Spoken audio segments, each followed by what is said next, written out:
Welcome to Pioneer Natural Resources.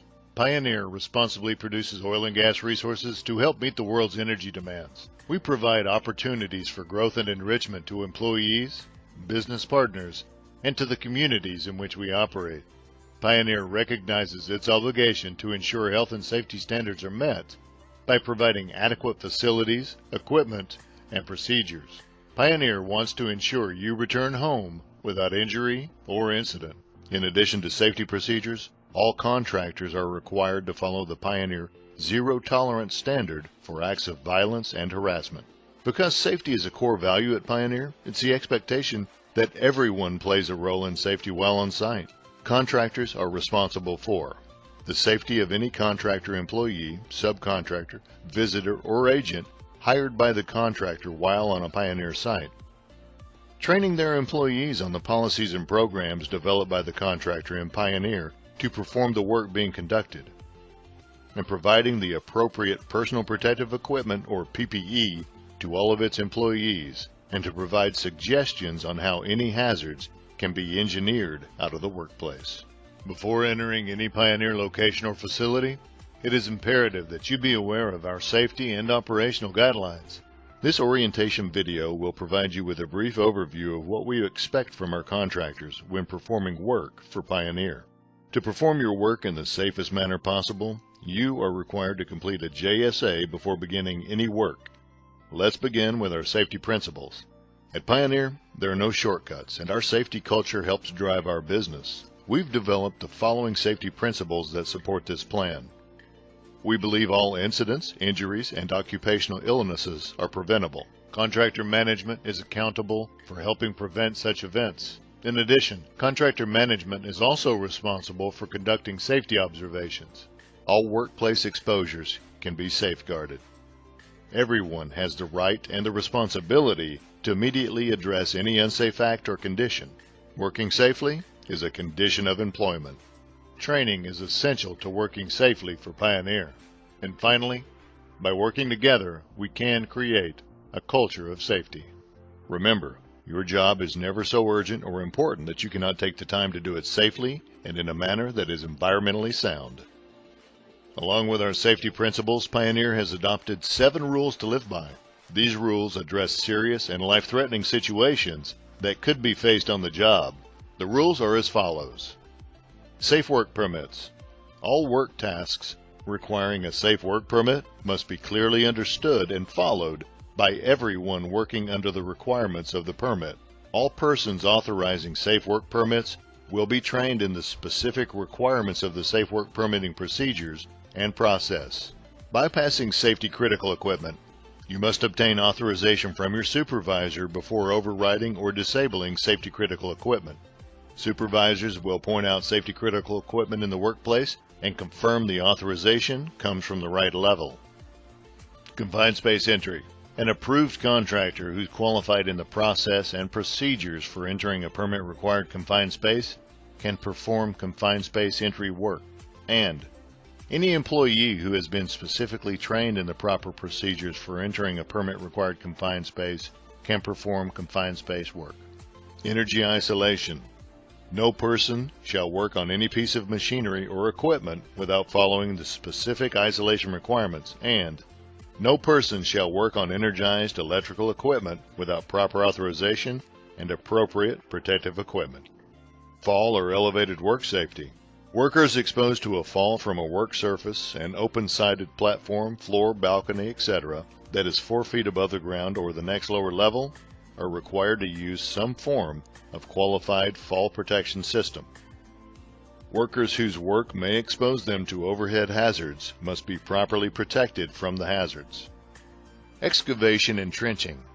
Work involving an excavation or a trench will only be allowed after a formal site evaluation has been conducted, all necessary work permits obtained, soil classified, soil movement control to prevent collapse, and revalidation of ground stability after adverse weather conditions.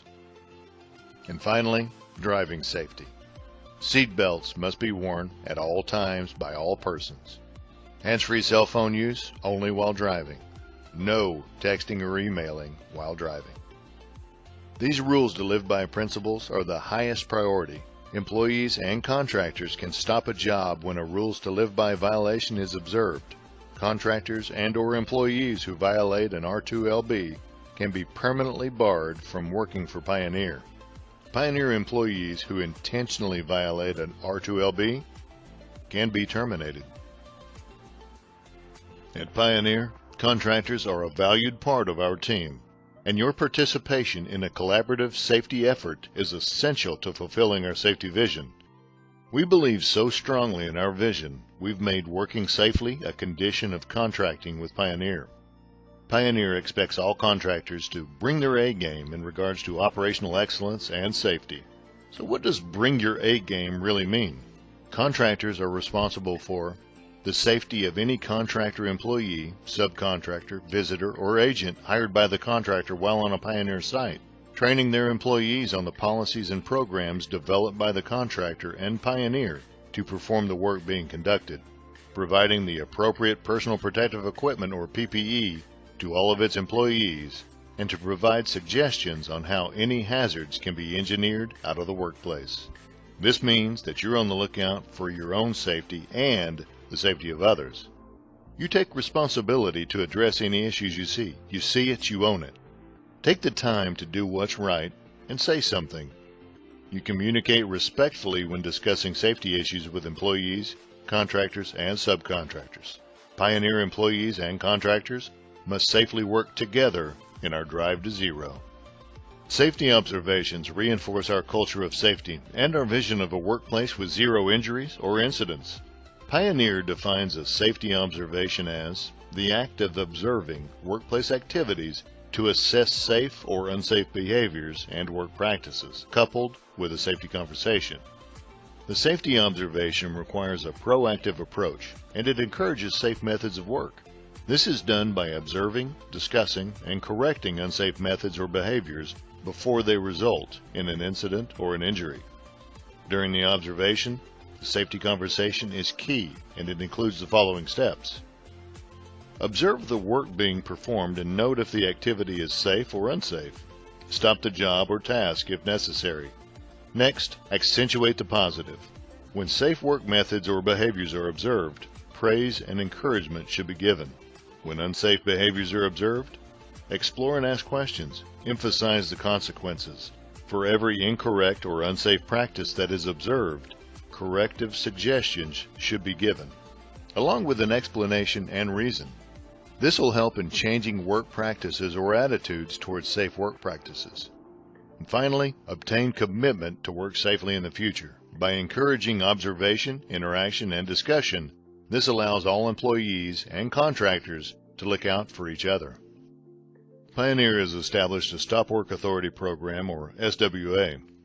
The SWA establishes the responsibility and the authority of any individual, that's an employee, a contractor, subcontractor, or visitor, to stop the task or job when an unsafe behavior or condition exists. In general terms, the Stop Work Authority Program specifically requires all employees, contractors, subcontractors, and visitors at a work location to intervene if they believe that behaviors or conditions exist that could possibly threaten or pose imminent danger to people, equipment, or the environment. SWA can be used to stop a specific task or a job depending on the circumstances.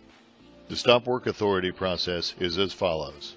First, assess the environment. Have you observed a behavior or a condition that could potentially threaten or pose imminent danger to people, equipment, or the environment? Second, stop the task or job if a behavior or a condition has clearly been identified and communicated with the person in charge, the PIC, as a stop work action. This shall be initiated in a non-combative manner. The Pioneer supervisor of the task or job should be notified when safe to do so. Then lastly, resolve the issue.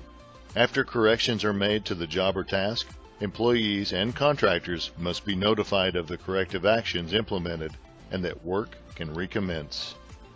Prior to beginning work at Pioneer, a pre-job meeting and an appropriate job safety analysis, or a JSA, must be conducted. These meetings shall be attended by all affected supervisors, project managers, and employees involved in the work. During these meetings, all safety and planning information will be discussed. Contractors will also be required to provide specialized training documents where applicable. The JSA is to be performed daily at the start of work or when the work changes and should be reviewed with the project manager.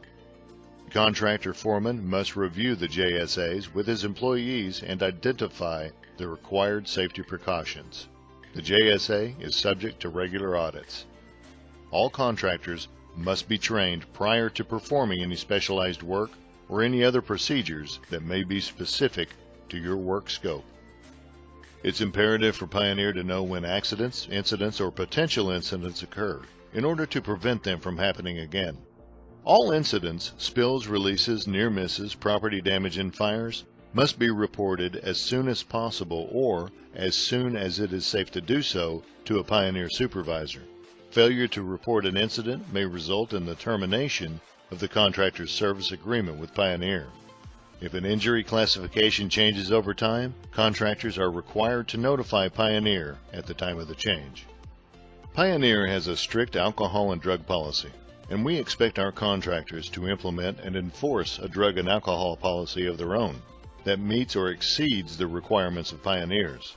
Where there are grounds to believe that a contract worker is in possession of a banned substance, we will investigate.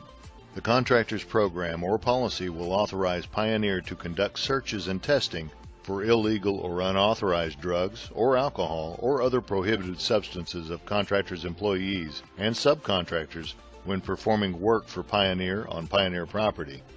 Also, Pioneer prohibits the use, possession, transportation, or sale of explosives, unauthorized flammable materials, firearms, or weapons while on Pioneer's premises, engaged in Pioneer business, or operating Pioneer equipment. Smoking at Pioneer can vary. Each office, plant, or field location shall have a designated smoking area or non-smoking signs posted. If there are any questions regarding smoking at your location, please contact your supervisor.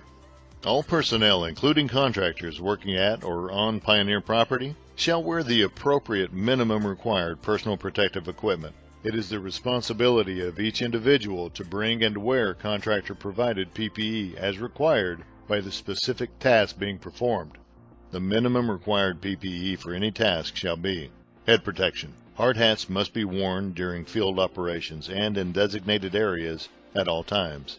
They must comply with the ANSI standard Z89.1 type hard hat. Eye protection. Appropriate safety glasses with side shields shall be worn at all times and unless specific hazards dictate increased protection. Foot protection. Safety footwear is mandatory. And finally, protective clothing. Flame-resistant clothing, or FRCs, must protect against flash fires and arc flashes. They also need to be tucked in and buttoned over the top of the boots and sleeves rolled down. Please note, H2S personal monitors may be required in some locations. Additional PPE may be required. If additional PPE is required, be sure that the equipment meets the required compliance standards. Pioneer is committed to reducing emissions and air pollutants from our facilities. We follow the EPA's Clean Air Act as the framework regarding air permits to regulate the amount of allowable emissions of any air contaminant that can be released into the air. We ask that you consult with your Pioneer representative or the Pioneer Environmental Department before making any changes, modifications, or startup or shutdown of Pioneer equipment. These modifications can potentially lead to permit violations. Always be aware of any thief hatch that's been left open after gauging or loading and any equipment leaks. Pioneer considers any incident that releases a contaminant into the environment to be a spill, and it should be taken seriously. Pioneer defines a release to be any substance that's fluid, vapor, or chemical that leaves primary containment. Subsequently, a release into secondary containment is still considered to be a spill. It's everyone's responsibility to report any spill or release regardless of size or amount to your Pioneer representative or the Pioneer Environmental Department. This should be done as soon as it is safe to do so. Any contractor or visitor introducing any chemical onto any Pioneer facility must supply a current safety data sheet, or SDS.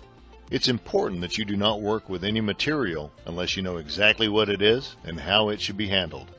Pioneer has safety data sheets for all of its products and materials, and these are available at each of the facilities. In conclusion, as a contractor performing work for Pioneer Natural Resources, you have been made aware of the procedures required to perform your work in a safe manner. Also, know that you're empowered to stop any work that you observe being conducted in an unsafe manner.